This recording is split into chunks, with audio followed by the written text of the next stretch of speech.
been great, and it's all about passion and longevity and having the will to keep going. Yo, what's good? It's HipHopDurso.com here. We got Lil Keke in the building here in Manhattan. So, Lil Keke, it's good being here. How you been? I'm good, man. Shout out to Hip Hop Durso for having me in Manhattan. It's great. I want to talk to you about, just get into about working in the 90s and coming up to now, and also being a Houston legend, very well known down there. So, what have you learned from back in 1997 when Southside came out to now? Overcrowded. Overcrowded. The game is very overcrowded now. It was much. The platform was easier, and that's how we became legends because it wasn't that many. You know what I'm saying? We came from a situation where the game wasn't that crowded, so it was much easier in the 90s. Based on the social media, the bootlegging, and the overcrowding, it's much more different. But being here, it's not about how long the game ain't gonna last. It's you're gonna be here when it come back. So me still being here while the game is evolving and changing is just testament to everything I've been through. In 97, there was no YouTube. No. Right? So anybody, it was a lot more difficult to do that. You coming from Houston, being a legend down there, would you say? Mm-hmm.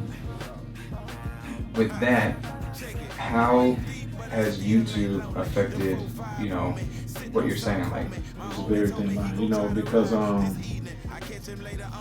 I think that YouTube was a great thing for a visual standpoint, bringing visuals and bringing to the thing. But YouTube made a lot of hit stars. What I mean by that is, they might not been very, very talented, but they had 5 million hits. You know what I'm saying? You start, that's when people start getting deals and more based off the publicity and the social. It had got away from the lyricist part of it and the talent part of it. So that's the thing that the YouTube and the social media, it gave people a chance to be viral stars and where it didn't all come down into what your craft was or what you had it. Like, for instance, man, it's people getting deals behind, they may not heard no more of your music, but you have this one song on it, got 10 million YouTube hits. Yeah. And they ready to sign you just for that because you have a wide audience. So it's definitely different, you know what I'm saying? So that overcrowded the game. That gave the game a chance to have more than just artists and more. I think, and that's why from a New York standpoint, I think that was the more of the South beat at first. Okay. I don't think that they just really disrespected us as artists or think we didn't deserve it. It was just the fact of the hip hop foundation that they laid from really being lyricists and standing on corners and rapping. It just seemed like at a time when YouTube and the social came out, it was so easy to blow up, and it was like people in the South were making all these monies and getting all these deals, and they wasn't really lyricists about their craft. So it did change a lot. Right now, in now's time, you got people at West Coast, you got East Coast, and you got South. What do you think the West Coast, right now the West Coast is hot. You got Kendrick Lamar, you got everybody out there. What is it that you see that South needs to be doing to blow up? The difference between us is it's a coastal thing that happens. The East Coast gonna always have. It wasn't too long ago where they were saying there wasn't nobody from New York doing anything. New York was dead. You know what I'm saying? It wasn't even 2 months ago. Cali was dead. It was finished, and we had all the shine. So it's just a rotating thing. And the thing is about us, I think that now that we respect the game and more respect everything that's going on, because what I mean by we didn't have respect for the game, we didn't need to have it. You know what I'm saying? Like we didn't need any of this to get to the money. We didn't. Our careers wasn't based on demos, talent shows, hustling. All we were self-made stars. You know what I'm saying? So the whole thing was, now I think the shine and the light is coming back because we expected and we treating our city like hip hop, and we starting to do more things. We starting to have more social events and sneaker summits and big concerts and more people. We being involved as a hip hop standard when it was really about us just pressing up 10, 15, 20,000 of them, 50,000 of them and selling them and really getting to the money. And I think that was a good and a bad thing. I think that we learned early how to get to the money, and that's good, because at this point in the game it's very, very, very difficult to make money off of music, starting from scratch. So to be honest, to answer up your first question until right now, I wouldn't want to start today. I wouldn't. I wouldn't from scratch. No, I wouldn't want to start from scratch today. What is it that it makes it so difficult to make money off of the music nowadays than it did back then? 1, 2, 3, 4. There's 5 people in the room. Okay. We all in it. All of them.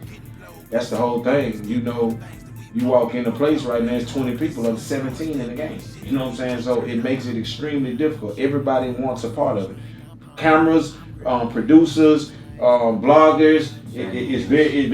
I'm a manager. I'm a rapper. It's very, very difficult. When I started, you know what I'm saying, like it would have been 5 of us in the room with nobody in the game but me. You know what I'm saying? Everybody else was just friends of mine. So that makes it extremely difficult. That makes you have to work even much more harder, more longer. So that's my thing about it. It's the overcrowding. I'm gonna keep saying that because every single person, like for instance, I remember the thing used to be to get a car wash or to get a beeper or to get a beeper. I don't know what I could do. You buy cleaners. You know what I'm saying? That was the thing to do. You know. Now, as soon as you get in, it's already, somebody has something they already in. You know what I'm saying? It ain't no more cleaners and beaters. Every person that gets some money, they either going in the studio and buying the beat. I got a friend of mine, I'm gonna put him out. I run a club. So the game is the hip hop community is much more saturated than it ever has been. So that makes it much more difficult. So what do you got going right now? What are you working on right now? I'm working on a brand new release called Money Don't Sleep. It comes out July 1st. 2 Chainz, Yo Gotti, Kevin Gates, Eightball, Dim and the Dude, Power Wow. Eightball, I haven't heard from him in a while. That's my man. We're Right. close. And so, got a list of stars, Atlanta, California, wherever. You know what I'm saying? So it's gonna be big. We're dropping it July 1st. We here now on our promotion and running. It's just I'm kind of like rejuvenated back as a new artist. Now what I'm saying, I wouldn't want to start from scratch, but I had to come back to do what we have to do to have like a new artist grind in order to make it work. Now I wouldn't want to start from the bottom, passing out CDs and starting all the way over. But I do like starting over, going back on my promotion tools because, to be honest, man, we don't have to do this. In order to drop an album and make some money off of it. This enhances it, makes it better, but we don't have to do this. Yeah. I mean, you basically have a foundation. You got a team. You have your name. You have everything built up. For an upcoming artist now, it's so difficult to do that. What kind of advice would you give someone that's trying to make money off music? I would tell them if you're not really actually serious about it and love it and really want to do it, I don't think it's something to be doing for fun because it's very time consuming, it's very emotional, and it's a financial strain if you're not prepared for it. So my whole thing would be to tell them, make sure you very serious about this, what you want to do, because you got to be aware that everybody ain't gonna make it. See, a lot of them don't know that. A lot of them think that the game doesn't always mean you're gonna make it because you have talent and you can rap. It's a lot of people. I tell the true story. It's somebody better than Jordan. Yeah. But we didn't get to see him. You know what I'm saying? He wasn't in the favor. He wasn't in the right places. He didn't go to the right schools. But it's somebody on the court that's better than LeBron and better than Jordan. We just didn't get to see him. They're not under the right structure. So my whole thing to the younger artists would be to whatever you're doing, to do it times 10 and be really passionate about and really love it, because it's not gonna happen based on I just like it. There's a lot of people in the game. I like music. I like rap. I think I can do it. And I don't think, and back in the game, it was easier to get in that way. Now, not so much to do it, but the game has been great.